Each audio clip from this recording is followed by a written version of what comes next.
بسم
الله الرحمن الرحيم. الحمد لله والصلاة والسلام على رسول الله.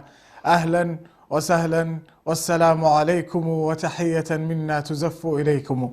متابعينا مشاهدينا الأفاضل في كل مكان، نرحب بكم في برنامج فتاوى مع كوكبة من علمائنا الأجلاء، والذين يسعدون فيه بإجابتكم عبر الاتصالات المباشرة أو عبر وسائل التواصل الاجتماعي، والذي نصحبكم فيه مع كوكبة من علمائنا الأجلاء. نرحب بادئ ذي بدء باسمكم أعزائنا المشاهدين بفضيلة الشيخ الدكتور حسن سلمان. أهلا وسهلا دكتور حسن. أهلا وسهلا ومرحب بك وبالمشاهدين. حياك الله دكتور حسن. دعنا في بداية الحلقة نتكلم عن حجر الأساس أو الركيزة الأساسية التي يقوم عليها ديننا الحنيف، والذي بدونه لا يكون المرء مسلما، ألا وهي التوحيد. لو تكلمنا بشكل مفصل، ما هي ماهية التوحيد؟ وكيف للمرء أن يحقق مبتغى الله عز وجل في هذا؟ المايك لك دكتور حسن، تفضل. بسم الله الرحمن الرحيم. الحمد لله رب العالمين، والصلاة والسلام على رسول الله الأمين وعلى آله وصحبه أجمعين، أما بعد، فإن من أعظم ما يجب على المكلف أو على المكلفين قاطبة هو العلم بالله تعالى. وعندما نتكلم عن التوحيد ويطلق هكذا مسمى التوحيد، فإنه غالبا المراد به هو التعرف أو العلم بالله جل جلاله، ويأخذ التوحيد مكانه وعظمته وقيمته من خلال تعلقه بالله. فكل علم نعرف قيمته من خلال ما يتعلق به. فالناس مثلا تعطي الطب قيمته لتعلقه بحياة الإنسان، وتعطي الهندسة قيمتها أيضا لتعلقها بقضايا لها علاقة بالإنسان، وهكذا كل علم يكتسب قيمته من خلال ما يتعلق به. فبالنسبة للعلوم الشرعية، فإن أعظم نوع من أنواعها هو علم التوحيد، لأن هذا العلم له تعلق بالله تعالى، له تعلق بالذات الإلهية من حيث ما يجب عليها من صفات، من أسماء، من الاعتراف بوجوده، الإقرار به جل جلاله، ونفي كل ما لا يحق في حقه تبارك وتعالى. فالتوحيد يأخذ قيمته من هذه الزاوية. وعليه سنلاحظ بأن تعلقه بالله تبارك وتعالى علما ومعرفة وإقرارا، تعلقه كذلك بالغاية، لأن غاية وجود الإنسان أيضا مرتبطة بمعرفته لتوحيد الله تبارك وتعالى، لأنه سيتعلق بعبادة الله عز وجل: وما خلقت الجن والإنس إلا ليعبدون. إذن له تعلق بالله، وله تعلق بأعظم قيمة في هذا الوجود، وهي قيمة الغائية، أنه والله لما خلق الإنسان. فالتعلق بالغاية يكتسب منها هذا العلم أهمية. أيضا نلاحظ بأن هذا العلم، علم التوحيد، يكتسب أهميته في أنه يعني يتناول أهم قضية وأهم وظيفة للرسل. لو تتبعنا كل تاريخ الرسالات ووقفنا في ذلك على كتاب الله تبارك وتعالى، في كتاب الله تبارك وتعالى، سنلاحظ من نوح عليه السلام إلى محمد عليه الصلاة والسلام يدور حول أن اعبدوا الله ما لكم من إله غيره. نعم. إذن هي لها علاقة بمهمة الرسل. نوح عليه السلام يقولها لقومه: يا قوم اعبدوا الله. هود عليه السلام يقولها لقومه: يا قوم اعبدوا الله. صالح يقولها لقومه. آخر شيء النبي صلى الله عليه وسلم يقولها أيضا لقومه: قولوا لا إله إلا الله. والله سبحانه وتعالى يثبت ذلك في كتابه، بحيث أنه ما أرسل الله تبارك وتعالى من رسول على وجه هذه الأرض إلا كانت المهمة الأساسية في أن اعبدوا الله واجتنبوا الطاغوت. لأن هذه لها علاقة كذلك في أهمية هذا الأمر.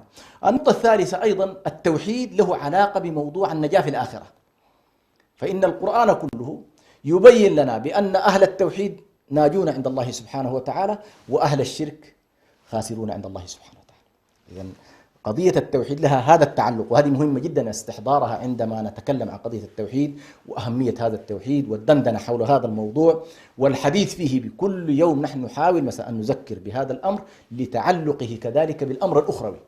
نعم. لن يمكن للإنسان أن يكون ما شاء الله مستريح في الدنيا، ماكل وشارب ولابس وكل شيء، ولكنه شقي في الآخرة والعياذ بالله.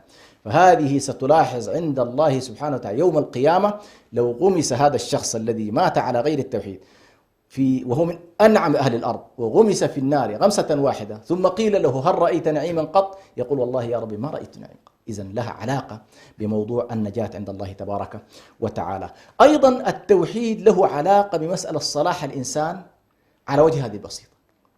فالمعترفون بالله والمقرون به والمتلقون عنه الرسالات والمطيعين لرسله هم أهل السعادة في الدنيا، هم أهل السعادة في الدنيا، لأن الله عز وجل يقول فإما يأتينكم مني هدى فمن تبع هدايا فلا خوف عليهم ولا هم يحزنون.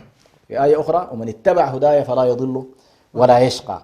إذن التوحيد له علاقة بصلاح الإنسان في الدنيا ووجوده على هذه الأرض، هل سيكون وجود صالح أم لا يكون وجود صالح. فخلاصة ما أريد أن أصل إليه أن قضية التوحيد هي مركزية كما تفضلت، وهي حجر الأساس وهي نقطة البدء. يعني في أبسط كتبنا حتى الكتب الفقهية لو رجعنا إلى كتاب الأخضر عند المالكية مثلا، فإنه يفتتح بقول أول ما يجب على المكلف معرفة الله. نعم. تجد في كتاب الرسالة أبي زيد القيرواني أول ما يجب على المكلف معرفة. في كتب التوحيد يجمع أهل المذاهب كلهم تقريبا، يعني كلهم يتفقون على أن نقطة البدء هي، ولذلك هو التوحيد. ولذلك النبي صلى الله عليه وسلم عندما بعث معاذ بن جبل إلى اليمن قال إنك تأتي قوما أهل كتاب، تأتي قوما أهل كتاب، قال فليكن أول ما تدعوهم إليه أن يوحدوا الله. نعم. إذن نلاحظ أن نقطة البدء والمرتكز هي أن ما لم تؤسس حياتك على توحيد الله تبارك وتعالى فإنك تكون مخطئا. فالخلاصة اتفق معك بأنه فعلا قضية التوحيد هي قضية مركزية وتأخذ حظها بشكل كبير جدا في كتاب الله وفي سنة النبي صلى الله عليه وسلم. ويكفي إظهار أهمية هذا الموضوع في أن موضوع التوحيد أخذ فيه النبي صلى الله عليه وسلم 13 سنة في مكة. نعم. يعني إذن 13 عمر الرسالة 23، 13 سنة منها في هذا الموضوع، يعني تركيز الأصول وأهم قضية قولوا لا إله إلا الله. طيب لعلنا قبل الاسترسال في الحديث ناخذ أول اتصالات البرنامج. يقول ألو السلام عليكم. وعليكم السلام ورحمة الله وبركاته. أهلا وسهلا أخي الفاضل، تفضل. الاسم الكريم من وين تكلمنا؟ معكم بلال محمد سيد إبراهيم من اسطنبول. بلال محمد سيد من اسطنبول، تفضل أخ بلال، إيش سؤالك للشيخ؟ سؤالي ما حكم من ترك الصلاة تكاسلا نعم، حكم تارك الصلاة تكاسلا. نعم. طيب شاكر لك أخ بلال، وتسمع الإجابة من غير حجة. من غير حجة، نعم واضح السؤال، وتسمع إجابته إن شاء الله. شاكر لك. نعم شيخنا.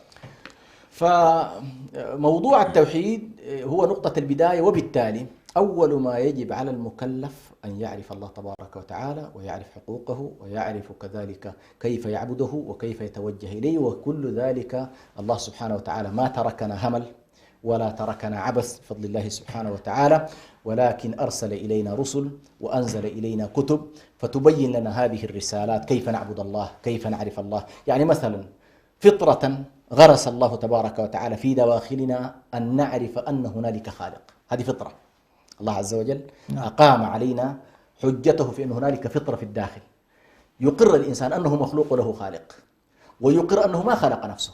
والله تبارك وتعالى جعل هذه المعادلة أساسية في قضية التوحيد، أم خلقوا من غير شيء أم هم الخالقون أم هم الخالقون. فتلقائيا لم تخلق نفسك ولن تقل بأني أنا الخالق، إذا انتفت كونك أنت خالق لنفسك أو أنك خلقت من غير شيء، أنت تقول أني خلقت بشيء. يبقى هذه القضية الجوهرية هي على كل محط أنظار الرسالات، والله تبارك وتعالى أقام علينا بذلك الحجج. نعم، لو قلنا بشكل تفصيلي شيخنا الفاضل، ما هي أقسام التوحيد وما هو تعريفها بشكل مفصل؟ دعني أولا أقول قبل الأقسام، جوهر عملية التوحيد هو الإقرار بوجود الله تبارك وتعالى، الإقرار بوجود الله تبارك وتعالى، والإقرار بربوبيته وألوهيته وأسمائه وصفاته، ونفي الشرك أو نفي الشريك لله تبارك وتعالى في خلقه وفي أمره وفي عبادته. يعني هذا جوهر التوحيد، يعني جوهر عملية التوحيد أن الإنسان عندما يقول أشهد أن لا إله إلا الله فإنه يقر بعدة أشياء. أولا يقر بأن الله تبارك وتعالى موجود، فأنت لا يمكن أن تقول أشهد أن لا إله إلا الله وأنك لا تقر أصلا بوجوده، إذا أنت تقر ابتداء بوجود الله تبارك وتعالى. ثانيا تقر بأن هذا الإله يتصف بكامل صفات الربوبية والألوهية والأسماء والصفات، وتنتفي عنه كل صفات ما سوى ذلك. تقر بأن الله هو المتفرد بالخلق، وأنه المتفرد بالأمر، وأنه المتفرد بالحاكمية والتشريع، فأنت تقر له بذلك. فمثلا عندنا آية مهمة جدا أو سورة مهمة جدا في كتاب الله تعطيك الملمح الأساسي لقضية التوحيد. قل هو الله أحد الله الصمد لم يلد ولم يولد ولم يكن له كفوا أحد. فقضية التوحيد ابتداء، ما يعني عندما نتكلم نحن في برنامج ماذا يعني التوحيد، هو يعني أني أنا أقر أن لهذا الكون خالق، هذا الخالق هو المدبر للأمر، هو الذي بيده الملك، هو الذي بيده الحياة، هو الذي بيده الأرزاق، فهذا الإقرار الأساسي، وأنك تتقبل خالقية هذا الخالق وربوبيته عليك، وأنت تسلم له بكليتك لما يريده هو. إجمالا هذا هو موضوع التوحيد. نأتي إلى قضية الأقسام.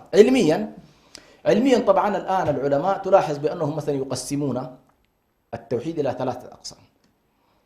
يقسمون التوحيد إلى 3. القسم الأول هو قسم الربوبية، والقسم الثاني هو قسم الألوهية، والقسم الثالث هو قسم الأسماء والصفات. ولكن هنالك مسألة يعني العلماء يفترضونها افتراضا أو أنهم يدرجونها في هذه القضايا، وهو مسألة الاعتراف بالوجود. أول حاجة، يعني أنت لا يمكن أن تتكلم عن ألوهية الله وربوبية الله وأسماء وصفاته ما لم تقر أولا بأن الله موجود. نعم. هذا أهم مدخل للتوحيد. وبالتالي عندما نقول أن الله موجود، هنا البشرية تنقسم في وجوده إلى قسمين: قسم ينفيه، هؤلاء الكفرة الملاحدة الدهريين يقولون بأن الله غير موجود. وهنا تدخل معنا جدلية ضخمة جدا في قضية الوجود من عدمه على كل، خاصة قضية الخلق وقضية الفطرة وقضية العقل، كلها تشير إلى أن الله أن الله موجود. لكن دعني أقول بأن في هذه الجزئية، جزئية وجود الله تبارك وتعالى، الناس ينقسمون إلى قسمين: مؤمن بوجوده، كافر بوجوده. ففي الوهلة الأولى في موضوع الوجود الناس قسمان: مؤمن به، كافر به. هذا القسم الأول. نأتي إلى المؤمنون بوجوده الذين قالوا أن الله موجود. هؤلاء الذين قالوا الله موجود إما أنهم لهم تصور صحيح في الذات الإلهية، أو أنهم لهم تصور مشوش في الذات الإلهية. ابتداء في الذات الإلهية وليس في قضية الوجود. قضية الوجود جاوزناها، قلنا الله موجود، لكن يبقى أمامنا هنالك إشكالية في التصور الصحيح للذات الإلهية، أو كيف ينبغي للمسلم أن يقر بهذا الوجود. هذا الوجود ما هو طبيعته؟ ستلاحظ أن في هذه الجزئية هنالك من يمتلكون تصورا صحيحا، وهنالك من لا يمتلكون تصورا صحيحا في قضية الوجود. هذا لازم نحن لم نذهب إلى قضية الربوبية. في قضية الوجود هنالك من يقر بوجوده ولكنه مختلف التصور. مثلا الذين يقولون بأن الله ثالث ثلاثة، أو أن الله له صاحبة، أو أن الله له ولد. هذول المقرين بوجوده لكن مقرين، يعني هؤلاء الآن النصارى يقرون أن هنالك إله، هنالك خالق. لكن سبحان الله من أين جاء الاختلال؟ جاء الاختلاف في التصور. نعم. لاحظت؟ جاء اختلاف في التصور. هؤلاء إذن في التصور هنالك من يتصور تصورا صحيحا، وهنالك من لا يتصور تصورا صحيحا. نعم. طيب نأتي في إطار من يتصورون تصورا صحيحا. هذول ما خلاص الذين تصوروا تصورا خاطئا ستتشكل عندهم منظومة ضخمة جدا من التصورات الخاطئة. يعني الذين قالوا أن الله ثالث ثلاثة دخلوا في إشكالية التشريك. لاحظت؟ التشريك في استحقاق من لا يستحق الألوهية. وضعوا مثلا عيسى عليه السلام بمنزلة الإله، ووضعوا مثلا الروح القدس منزلة الإله، فتصوروا الإله بشكل خاطئ. الله سبحانه وتعالى أهم قضية أرادنا أن نتصوره فيها هو قل هو الله أحد الله الصمد لم يلد ولم يولد ولم يكن له كفوا أحد. إذا تصورت هذه يعني الآن سبحان الله أصغر سورة في كتاب الله يمكن مكونة من 3 آيات أو كده بتعطي المسلم البسيط بعيدا عن كل الإشكالات تصورا صحيحا حول الله، حول ذات الإله. فالله واحد في ذاته، واحد في صفاته، واحد في أسمائه، واحد حتى في وجوده، في وجوده كإله وخالق وواحد. المخلوقين يتعددون لكن الذات الإلهية واحدة. هنا الآن دعنا خلاص هؤلاء الذين تصوروا تصورا خاطئا على كل يكفرون لأنهم تصوروا تصورا خاطئا وقالوا على الله بغير علم. أن الله عز وجل يعني رتب موضوع الكبائر في سورة الأعراف، قال وأن تقولوا على الله ما لا تعلمون. أعظم ما يمكن أن يفتري به الإنسان أن يتصور الله بشكل خاطئ. فالله عز وجل قال لك ليس معي شريك، ليس لي صاحبة، ليس لي ولد. ولذلك الله عز وجل يقول ما اتخذ الله من ولد وما كان له، ما اتخذ الله من ولد وما كان معه من إله إذا لذهب كل إله بما خلق ولعلى بعضهم على بعض. فالله سبحانه وتعالى نفى عن نفسه الصاحبة ونفى عن نفسه الولد، فهو ليس جزءا من شيء ولا شيء جزء منه جل جلاله، قائم بذاته القيومية المعروفة. نأتي إلى هؤلاء الذين أيضا تصوروا الوجود بشكل صحيح، أو تصوروا مطلق الوجود يعني بعيد عن صحته، تصوروا أن الله موجود. منهم من تصور أن هذا الإله الموجود أو هذا الرب الموجود يرى أنه لا حق له في أن يتدخل في شؤوننا، وبالتالي لا يقر لك بربوبية ولا يقر لك بألوهية ولا يقر لك بأسماء وصفات. هو يتصور أن الله موجود لكنه لا يشغل نفسه بعد ذلك بشيء. لماذا؟ لأنه تصور أن هذا الإله خلق هذا الكون، ومثل الشخص الذي عنده CD ركب الCD في الكمبيوتر وخلى الكون بعد كده يشتغل وفعلوا ما شئتم. هؤلاء يسمون الربوبيين، يسمون بالربوبيين. هؤلاء موجودين بشكل كبير في أوروبا. يقول لك أنا لست ملحد، يقول لك أنا أؤمن أن الله أن الله موجود. هذه إشكالية طبعا قديمة جدا من عهد أرسطو، كانوا يتصورون أن الله موجود لكنه لا يتدخل في الكون. ترك هذا الكون ليبدأ يستخدم الناس عقولهم وآراءهم وقدراتهم وكذا، ووضع قوانين. من استطاع أن يدرك هذه القوانين الطبيعية يتحكم في القانون الدولي، في القوانين الكونية، ومن لا يستطيع أن يتعرف عليه فهو سيخسر. لكنه لا يتصور هدايات إلهية ولا يتصور كتب ولا يتصور رسل ولا يتصور أن السماء لها علاقة بعد أن خلق الله الخلق له علاقة بأهل الأرض. إذن هؤلاء جمدوا أو دعني أقول عطلوا فاعلية الإله وإرادته، وحكمهم في حكم من فهم الوجود وحكمهم أي نعم. وبالتالي هم الآن شاركوا نفاة الوجود في عدم الفاعلية. لاحظت؟ اشتروا فقط، تميزوا بأنهم ليسوا ملاحدة. فأنت لن تتعب مع هذا في أن تثبت له وجود الله، يقول لك أنا معترف، لكن ستتعب معه في إيش؟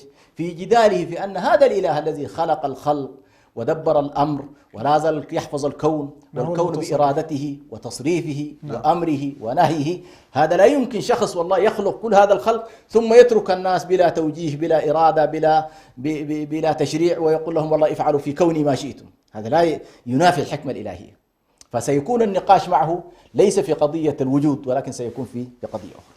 هذا في الجزئية الأولى، هذه في المدخل الأساسي في قضية وجود الله سبحانه وتعالى. نأتي بعد كده أقرينا بالوجود، أقرينا بوجود الله سبحانه وتعالى، وأقرينا بأن الله في إطار التصور ننفي عنه كل التصورات الخاطئة من حيث الوجود. ندخل بعد ذلك في ما الذي يجب، ما هي حقوق هذا الإله بالنسبة لنا، ما هي الواجبات، يعني واجبنا نحن تجاه هذا الإله. ولذلك النبي صلى الله عليه وسلم جعل هذا من أول الواجبات وجعله حق لله تبارك وتعالى. كان النبي صلى الله عليه وسلم يقول معاذ كنت رديف النبي صلى الله عليه وسلم فقال لي يا معاذ أتدري ما حق الله على العباد وما حق العباد على الله؟ قال الله ورسوله أعلم. قال حق العباد على الله تعالى أن يعبدوه ولا يشركوا به شيئا. إذن حق الله علينا أن نعبده ولا نشرك به شيئا. وهنا تأتي قضية الأنواع الثلاث، قضية ربوبية الله وألوهية الله وأسماء الله تبارك وتعالى وصفاته، هذه الأقسام الثلاثة. لكن القسم الأول أنا عندي مهم جدا ولا بد أن وبعض الكتاب ربما أشاروا إلى أنه قد يكون القسم الرابع، لأنه أحيانا بعضهم يقول والله ليس ظاهرا عندنا في الأقسام الثلاثة أن هذا القسم له إيه، له أهمية. فهذا التقسيم نفسه هو تقسيم استقرائي، صحيح الشيخ الإسلام ابن تيمية عليه رحمة الله تبنى هذا التقسيم، ولكن القسم الأول ربما أيضا أشار إليه الشيخ ابن عثيمين في شرح الواسطية وغيرها، وبالتالي لا بد أثناء تدريسنا للتوحيد الإشارة إلى هذا النوع، وهو له أيضا الآن خاصة الملاحدة الباب الذي تدخلهم به إلى الإسلام هو هذا الباب، باب وجود الله تبارك وتعالى. القسم الثاني هو بعد أن اعترفت بوجود الله تبارك وتعالى وتصورته التصور الصحيح، هنا تأتي قضية الاعتراف بربوبية الله تبارك وتعالى. الاعتراف بربوبية الله تبارك وتعالى يقال بأن كل ما يصدر عن الله تجاه خلقه فهو ربوبية. فالله هو الذي خلق، والله هو الذي يرزق، والله هو الذي يحيي، والله الذي يميت، والله الذي يعني يرعى البشرية إلى نهاياتها، يرعى الكون كله، وهو قيوم السماوات والأرض بيده الملك كله. هذا يسمى ربوبية، هذا يسمى يعني التدبير، التصريف، الرعاية، العناية، الإمداد، الإعداد، هذا كله يدخل في إطار إيه؟ في قسم الربوبية. فبعض الناس يعترف بذلك، والمشركين الأوائل ما كانوا ينكرون ذلك، ولئن سألتهم من خلق السماوات والأرض ليقولون الله، فمقرين كانوا بوجود الله تبارك وتعالى، مقرين أيضا بأن الله هو الذي يرزق، وأن الله الذي يحيي، وأن الله الذي يميت وما. إذن هذا القسم أيضا في بعض الأطراف التي تعترف بوجود الله تقر به، يقرون بأن الله تبارك وتعالى ليس إلها معطلا بمعنى أن الله خلق الخلق، لا زال ربوبية الله هي التي تقوم بها السماوات والأرض. لو غفل والعياذ بالله ومعاذ الله، لو غفل عن الكون لحظة لدمر الكون كله. لذلك الله سبحانه وتعالى يقول الله لا إله إلا هو الحي القيوم لا تأخذه سنة ولا نوم له ما في السماوات وما في الأرض من ذا الذي يشفع عنده إلا بإذنه إلى آخر. وهذه من الآيات العظيمة جدا. فنلاحظ أن الله تبارك وتعالى نقر له بالربوبية، وستجد سبحان الله آيات الربوبية في القرآن الكريم كثيرة جدا، أن الله تبارك وتعالى الإقرار له بالربوبية. طيب، في أناس يقرون بالربوبية ولكنهم إشكالهم في الألوهية. ما هي الألوهية؟ الألوهية هذا الإله الموجود، هذا الإله الذي هو رب السماوات والأرض. نحن نقول الحمد لله رب العالمين، مش كده؟ الحمد لله رب العالمين. فأنت تقر بربوبية الله تبارك وتعالى، ليس لكون محدد أو عالم، العوالم كلها هو ربها جل جلاله. لكن يقول لك والله يا أخي قضية أن نعبد الله أو له علينا حق العبادة، حق الأمر، حق التشريع، حق النهي، أنا لا أعترف بذلك. فيكون مقر لله بربوبيته ومقر لله بوجوده، ولكنه ليس مقر لله بإيه؟ بألوهيته. نعم. الألوهية غالبا بتعريف بسيط هي ما يصدر من العباد في حق الله، ما يصدر من العباد في حق الله. فالعباد يدعون الله، والعباد يستعينون بالله، والعباد يحلفون بالله، والعباد يتوكلون على الله، والعباد يخشون الله، والعباد يرغبون فيما عند الله. هذه كلها الأعمال هذه الصادرة من العباد تجاه الخالق هي تدرج في باب إيه؟ في باب الألوهية. فالذين دخلوا من بوابة الوجود، وجود الله والتعريف بالذات الإلهي، ثم الإقرار بربوبية الله تبارك وتعالى، وانتقلوا إلى ألوهية الله تبارك وتعالى، حققوا نوع جديد من أنواع إيه؟ من أنواع التوحيد. فهم يخشونه ويرهبونه ويرغبون فيما عنده ويتوكلون عليه ويلهجون بذكره. كل ذلك يدخل معنا في توحيد إيه؟ توحيد. فتجد باختصار شديد موضوع توحيد الألوهية سيكون معنا فيه الدعاء، وسيكون معنا فيه القصد، وسيكون معنا فيه الطاعة، وسيكون فيه معنا الإرادة. هذه كلها تدخل في مفهوم إيه؟ المحبة تدخل معنا أيضا، محبة الله تبارك. هذه كلها في قسم شنو؟ في قسم الألوهية. طيب للحديث بقية دكتورنا الفاضل، لكن بعد الفاصل انتظرونا فاصل قصير ونعود إليكم.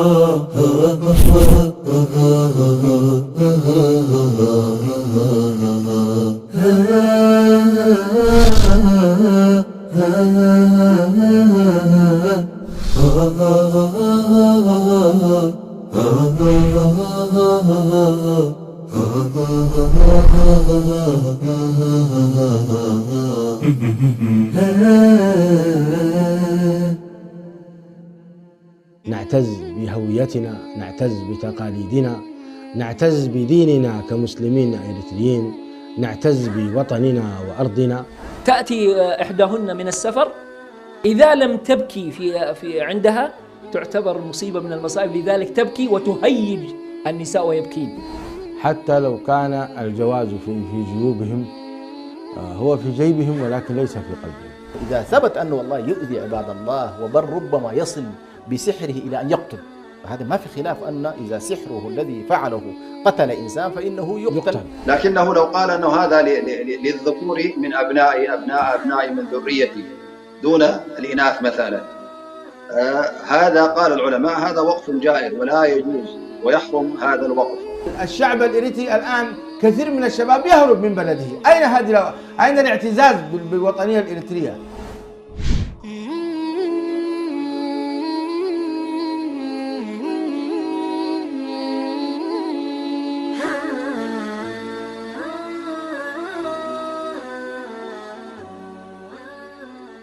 الأسرة تلعب دور كبير جدا في حفاظ وتوريث الهوية الإسلامية والوطنية بالتحديد أيضا لأبنائها.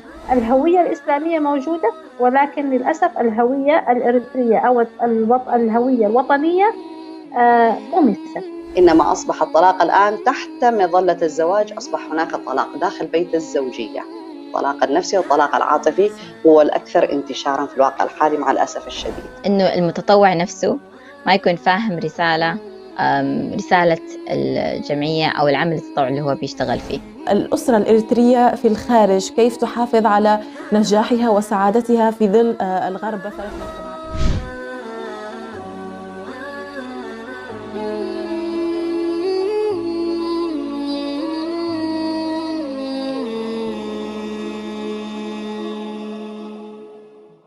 وهذا البرنامج يتناول تاريخية اللغة العربية في مر العصور والدهور، ومن حيث نهضتها وانتشارها. كان العديد من جهابذة العربية من أصول غير عربية تنوعت بين الفارسية والرومية وصولا إلى بربر المغرب العربي.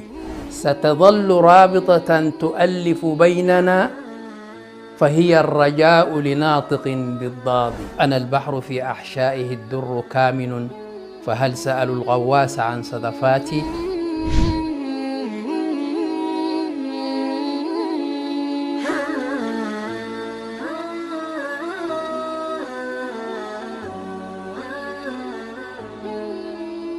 يعلم كما ورد في الأثر بأن الله عز وجل يعطي هذه الدنيا لمن يحب ومن لا يحب، ويعطي الآخرة لمن يحب. وقلنا أن حروف الإخفاء 15 حرفا مجموعة في قول الناظم: صف ذا ثنا كم جاد شخص قد سما، دم طيبا زد في تقى ضع ظالما. بسم الله الرحمن الرحيم. قل أوحي إلي أنه استمع نفر من الجن فقالوا إنا سمعنا قرآنا عجبا. هو الأول والآخر والظاهر والباطن وهو بكل شيء عليم.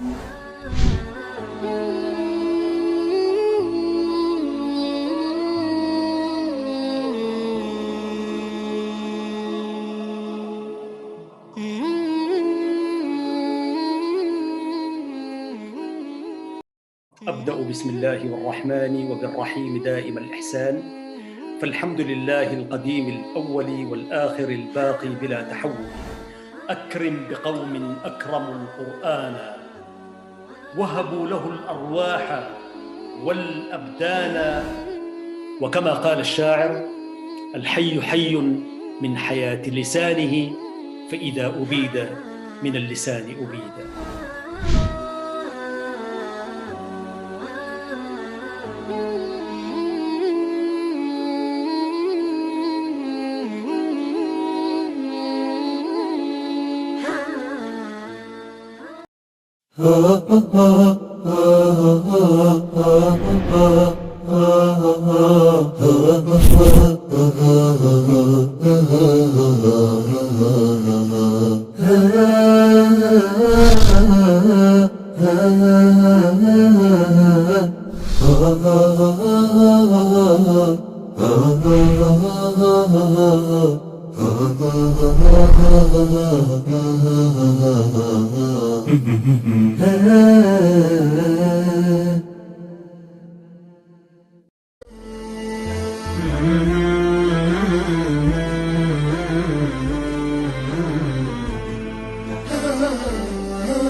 مرحبا بكم مجددا مستمعينا ومشاهدينا الأفاضل في كل مكان. نذكركم بسبل التواصل معنا عبر الاتصالات المباشرة أو عبر مواقع التواصل الاجتماعي الظاهرة أمامكم في الشاشة. نستقبل أسئلتكم وفتاويكم عبر الاتصالات المباشرة على الرقم الظاهر أمامكم في الشاشة أو على مواقع التواصل الاجتماعي، والتي سيجيب عليها بإذن الله فضيلة الشيخ الدكتور حسن سلمان. طيب نعود لمحور الحديث دكتور حسن، لعلنا نستكمل فيما بدأنا وقفنا عند توحيد الأسماء والصفات. المايك لكم. نعم، ذكرنا بأن من أهم أقسام التوحيد توحيد الربوبية، قسم من الأقسام، وهو يتعلق غالبا بما يكون من الله تجاه خلقه من الخلق والتدبير والإشراف والتنشئة والرعاية والاهتمام وكذا إلى ما يفعله الله تبارك وتعالى بعباده. وهذه ليست معطلة، يعني الله تبارك وتعالى فعال لما يريد، له الخلق وله الأمر إلى قيام الساعة. هذه لا بد أن يعتقدها المسلم، فمن الله الخلق والتدبير ويفعل الله في خلقه بحكمته ما يشاء. لا بد هذه الصورة تكون بالنسبة للمسلم واضحة. يكتمل هذا النوع بالنوع الثاني، وهو أن يقر لله تبارك وتعالى بأنه الإله المستحق للعبادة. الألوهية هو أن تعترف بأن الله تبارك وتعالى هو وحده لا شريك له المستحق للعبادة. والعبادة طبعا هذه تفصيل يطول جدا، لكن أهم ما فيها هو الاستسلام لله تبارك وتعالى بالطاعة. استسلام لله، الإقرار لله بالتوحيد والاستسلام له والانقياد له بالطاعة، وأن نعبد الله تبارك وتعالى بما شرع. هذه قضية العبادة. القسم الثالث هو قسم الأسماء والصفات، وهو من الأقسام المهمة جدا فيما يتعلق بتكميل القسمين الأساسيين، وهو أننا لا نتصور مهما بلغت عقول البشر، لا يمكن أن يتصورون الله تبارك وتعالى وأسماءه وصفاته إلا عن طريق الرسل. فالله تبارك وتعالى يخبرنا عن صفاته، يخبرنا عن أسمائه، وهذا طبعا يشكل لنا بالنسبة لنا منظومة مهمة جدا في عبادتنا. فعندما مثلا نقول بأن الله تبارك وتعالى من أسمائه الله، من أسمائه الرب، من أسمائه الملك، هذه الثلاثية هذه مسألة مهمة جدا. فالله تبارك وتعالى في سورة الفاتحة قال قل هو، في سورة الفاتحة قال الحمد لله رب العالمين الرحمن الرحيم مالك يوم الدين أو ملك يوم الدين. لاحظ أن الله جمع الأسماء الثلاثة في سورة في أول سورة في القرآن، سورة الفاتحة، ثم ختم بها كذلك المصحف. يظل المسلم يعني يتتبع هذا المصحف إلى نهايته ليصل إلى آخر سورة فيه، وهي قل أعوذ برب الناس ملك الناس إله الناس. إذن أنت من بداية المصحف إلى آخره كأنما الله يقول لك ما بين هاتين الدفتين هو دوران وتفصيل لهذه القضية. طيب لعلنا الله تبارك وتعالى وألوهيته، وكذلك أن الله مالك لهذا الكون. طيب لعلنا نأخذ اتصال، نقول ألو السلام عليكم. السلام عليكم ورحمة الله وبركاته. وعليكم السلام ورحمة الله وبركاته. أهلا وسهلا، الاسم الكريم. حياك الله أخ عبد الرحمن، معك الأخ أبو صقر من تركيا. أبو صقر من تركيا، حياك الله. تفضل سؤالك أخ أبو صقر. شيخنا عندي سؤال في الصلاة. أقول ما حكم القراءة في الصلاة دون تحريك الشفتين؟ ما حكم القراءة في الصلاة دون تحريك الشفتين؟ نعم. طيب شاكر لك أخ أبو صقر، وتسمع الإجابة بإذن الله في نهاية الحلقة. نعم. فموضوع الأسماء والصفات باختصار هو أن الله تبارك وتعالى له أسماء كما أخبر النبي صلى الله عليه وسلم، وكما أخبر الله تبارك وتعالى وبينها النبي صلى الله عليه وسلم وبينها الله في كتابه: ولله الأسماء الحسنى فادعوه بها. فالأسماء الحسنى من أسمائه الله الرحمن الرحيم الملك القدوس السلام المؤمن، يعني تجدها مبثوثة في كتاب الله تبارك وتعالى، ولعل بعضها مثلا موجود في أواخر سورة الحشر وبعضها في سورة البقرة، وكثير من الآيات التي تختم أن الله غفور رحيم، أن الله ودود رحيم، يعني كلها تجد فيها أسماء الله تبارك وتعالى. فنجد أن المسلم مطالب بأن يتعرف أسماء الله تبارك وتعالى، لأن النبي صلى الله عليه وسلم يقول: من أحصاها دخل الجنة. والإحصاء هنا أن الإنسان يتعرف على هذه الأسماء ويتعبد الله بها وتتعرف عليها. وسبحان الله، من أعظم ما يمكن للإنسان أن يتطور في مدارج التوحيد معرفة أسماء الله تبارك وتعالى وصفاته. فمعرفة الأسماء ومعرفة الصفات من الأشياء التي يكتمل بها كذلك توحيد المسلم ويتعرف بها على عظمة الله. فمثلا عندما يقول الإنسان الرزاق ويدرك أن هذا الاسم فاعل وعامل لا يتوقف، يعني ليس هنالك اسم لله معطل. فعندما نقول التواب معنى ذلك هنالك مجموعة من الناس يعصون الله فيتوبون. وعندما نقول الخالق معنى الخالقية مستمرة. وعندما نقول الله تبارك وتعالى الرحيم معنى ذلك هنالك رحمة. عندما نقول أن الله قهار معنى ذلك هنالك قهر للعصاة والمتجبرين والمتكبرين. وعندما نقول أن الله تبارك وتعالى مثلا قادر فإن هنالك صفة القدرة متجلية في هذا. وعندما نقول أن الله الحي تتجلى عظمة الحياة كلها بكل ما فيها في هذا المسمى. وهكذا يعني قضية أن تتعرف على الله تبارك وتعالى بأسمائه، فإن ذلك يعزز عندك أول موضوع الربوبية، فإن كل من تعرف على أسماء الله تبارك وتعالى عظمت عنده فكرة الربوبية، وأن الله تبارك وتعالى هو الرب والخالق، وبالتالي يلجأ إليه فتتعزز فكرة الألوهية. وبالتالي الأسماء والصفات تخدم عندنا موضوع توحيد الربوبية وتخدم كذلك توحيد توحيد الألوهية، تخدم هذين الأمرين. كذلك صفات الله تبارك وتعالى. على كل نحن الآن لسنا بصدد الدخول في تفاصيل الخلافات الحاصلة في موضوع الأسماء والصفات، لكن نحن نقول نصف الله تبارك وتعالى أو لا نسمي الله إلا بما سمى به نفسه. ده أهم قاعدة، أنك لا تقول أن الله اسمه كذا إلا إذا ثبت لديك أن في كتاب الله أو عن سنة النبي صلى الله عليه وسلم أن هذا الاسم ثابت بآية في كتاب الله أو ثابت بحديث من أحاديث النبي صلى الله عليه وسلم. فلا تسمي الله إلا بإيه؟ بما سمى به نفسه.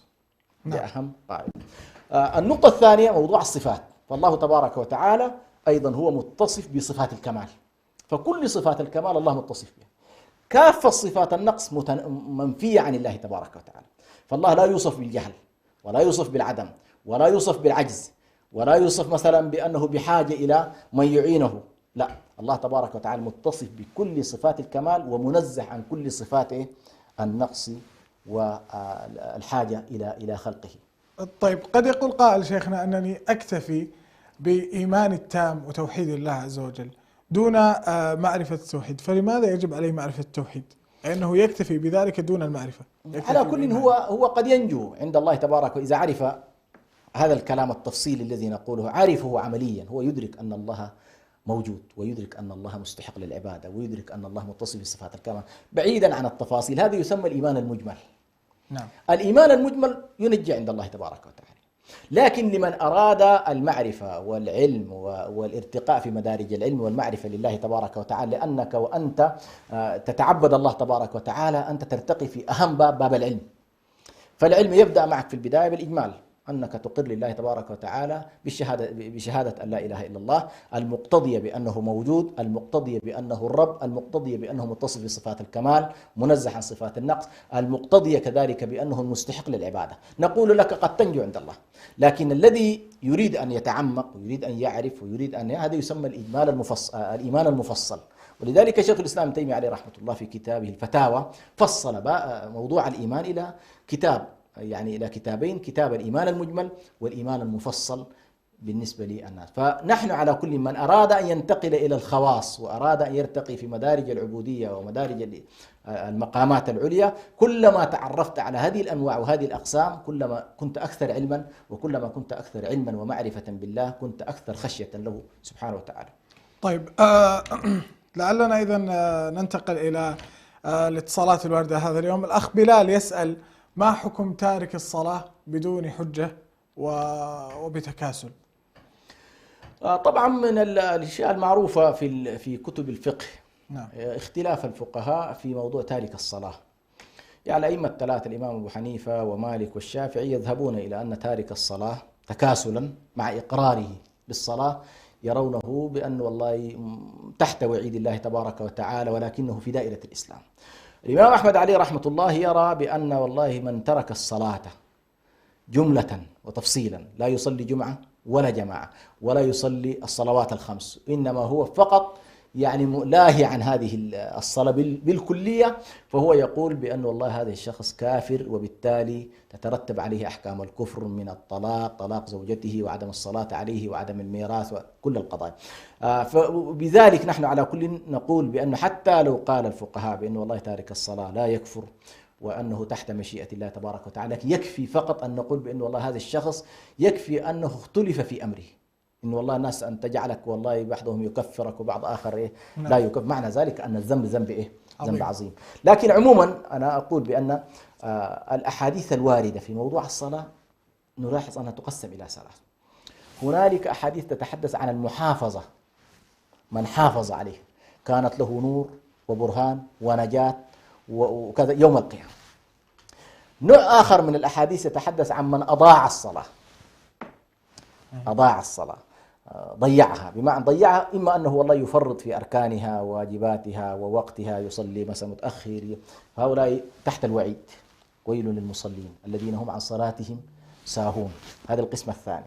القسم الثالث هم الذين تركوها بالكلية، هم الذين تركوها بالكلية. فعلى كل سنلاحظ أن مذهب الإمام أحمد مع هذا التقسيم قد يكون إلى حد كبير فيه أرجحية كبيرة جدا، وربما الذي يترك يعني لا يحافظ، ولكنه إذا لا نستطيع أن نقول أنه مضيع. المضيع هو أحيانا مثلا يصلي فرض، ينسى فرض، يتجاهل فرض، مثلا يصلي كل جمعة لكنه باقي الصلوات لا يصليها، يصلي العيدين، هو ظاهر مع الناس في الشعائر العامة ولكن ليس تاركا بالكلية. هذا نسميه إيه؟ نسميه مضيع للصلاة. الثالث الذي والله لا يلتفت لا إلى جمع الناس ولا إلى أعيادهم ولا إلى صلواتهم اليوم ولا يهتم بها على المستوى الفردي، انقطع تماما عن الله تبارك وتعالى، فهذا الذي يسميه الإمام أحمد إيه؟ بالتارك. يعني الترك هو الترك الكلي. فهذا على كل فعلا ترجيح كفره هو الأقرب، ترجيح كفره هو الأقرب والله أعلم. طيب أيضا سؤال آخر من الأخ أبو صقر يقول: ما حكم القراءة في الصلاة بدون تحريك الشفتين، أي أنه يسر الفاتحة وما إلى ذلك في صدره ولا يحرك بها فمه؟ طبعا في موضوع القراءة في الصلاة عندنا إما أن تكون صلاة جهرية فيسمع فيها الإنسان من حوله، وإما أن تكون صلاة إيه؟ صلاة سرية فيسمع فيها الإنسان نفسه. نعم. أو يسمع الإنسان من هو قريب منه. مثلا الله تبارك وتعالى يقول: وإذ أسر النبي إلى بعض أزواجه حديثا. أسر هنا إيش معناه؟ أسر أسمع من حوله، مش كده؟ نعم. أسمع القريب منه، يعني القريب منه جدا استطاع يستمع إلى قراءته. فالصلاة السرية هي التي يسمع فيها الإنسان نفسه أو القريب جدا منه، فالقريب جدا يسمعه. أما الذي لا يحرك الشفتين فهذا يسمى يعني إيش أقول لك، قراءته قراءة وسوسة، يعني هو كاتم تماما، لا صوت لا صورة كما يقال، فهذا لا يقال عنه يقرأ سرا، وبالتالي صلاته لا تصح قراءته. هذه القراءة التي يقرأها في نفسه الداخلية دون تحريك الشفتين يعدها الفقهاء من مبطلات الصلاة. فلا بد في الصلاة وفي القراءة، حتى قراءة القرآن إذا أردت أن يسجل لك موضوع الحرف والحرفين والثلاث ألف لام ميم، لا بد أن يكون في تحريك الشفتين كأقل حد. يعني مثلا أنا أقول بسم الله الرحمن الرحيم مثلا، لكن أن لا أقول شيء والشفتين لا تتحرك فهذا ليس قراءة، ليست قراءة لا سرية ولا جهرية. وبالتالي نحن عموما ننصح الناس، وللأسف الشديد هذه أنا لاحظتها في كثير من الشباب، تجده يكبر ثم يسكت وهو عبارة عن حركة فقط، طالع ونازل، حتى لا يسمع نفسه في الركوع، لا يسمع نفسه في سمع الله لمن حمده. فهذا لا يقال بأنه يسر بقراءته وبأذكاره وبكذا، إنما هو إيه؟ هو لا يحدث شيئا، فلم يقرأ سرا هذا، ليس بقارئ. طيب أيضا سؤال وردنا عبر التواصل الاجتماعي، يقول السائل: من تيقن الطهارة ثم شك في حصول ناقض من نواقضها، ما العمل في هذا؟ على كل المسألة أيضا هذه من خلافيات الفقه، لكن الصحيح عندنا في مذهب الإمام مالك عليه رحمة الله، دعنا نقسم المسألة إلى أمرين. إذا تيقن الإنسان الطهارة ثم دخل في الصلاة ثم أثناء الصلاة في داخل الصلاة حصل له شيء، نعم، فشك في أن هذا الشيء الذي شعر به هل هو فعلا خروج ريح أم شيء آخر، نعم، هنا نقول له لا تخرج حتى تتيقن، لأن هنا ورد قول النبي صلى الله عليه وسلم، يعني إذا حدث لأحدكم مثلا شيء فبدأ الإنسان يتساءل في نفسه هل خرج مني ريح ما خرج مني، وهو تيقن أنه دخل بوضوء ودخل إلى الصلاة بيقين الطهارة. نعم. نأتي للجانب الآخر، عندنا هذا تقريبا عند المالكية. عند المالكية مثلا أن الذي توضأ ثم شك بعد ذلك هل والله طهارته موجودة ولا غير موجودة، هنا نقول له لا تدخل إلى الصلاة، وضوءك باطل وعليك أن تتوضأ وادخل إلى الصلاة بيقين. لماذا؟ لأنه هنا تنازع عندنا يقين الطهارة مع يقين أن تدخلها مع قضية الصلاة وأن تدخلها بيقين، على خلاف الحالة الأولى. الحالة الأولى دخلها بيقين، وبالتالي نقول له لا تخرج منها بشك. على كل هذه من الأشياء اللي أيضا ربما فيها إشكال مع أخواننا في مذهب الحنابلة، يرون بأن والله الشك عموما ليس من مبطلات ليس من مبطلات الوضوء، ولكن أنا أحببت أنه فقط الصورة حتى تتضح عند الناس. لماذا المالكية مثلا يقولون بأن والله من شك في وضوئه قبل الصلاة فإن وضوءه باطل وعليه أن يتوضأ، لأن الدخول إلى الصلاة لا يكون إلا بيقين.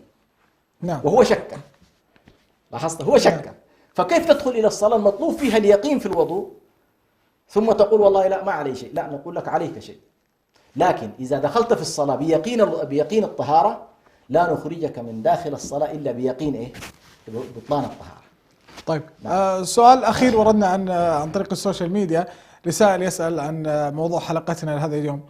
يقول: شخص ملتزم دينيا ولكنه يعتقد بأنه يحتاج إلى الأولياء حتى يدعو إلى الله ولا يدعوه مباشرة، ما قولكم في هذا؟ هذه طبعا من القضايا للأسف الشديد عاشتها الجاهلية الأولى، في قضية إنه والله أن الله تبارك وتعالى لا يتقبل من العصاة، ونحن عصاة ونحن مجرمين ونحن كذا، فنحن بحاجة إلى الوسطاء. فعلى كل هذا إذا كان يرى بأن هؤلاء يعني هو يدعو الله ويتقرب إلى الله ولا يسألهم، ولكن يظن بأن والله هو محتاج إلى أن يسأل عبر هذا الولي، فإنها بدعة. ولكن إن نقل المسألة مباشرة إلى الولي فهي شرك، لابد أن ينتبه إليها الإنسان.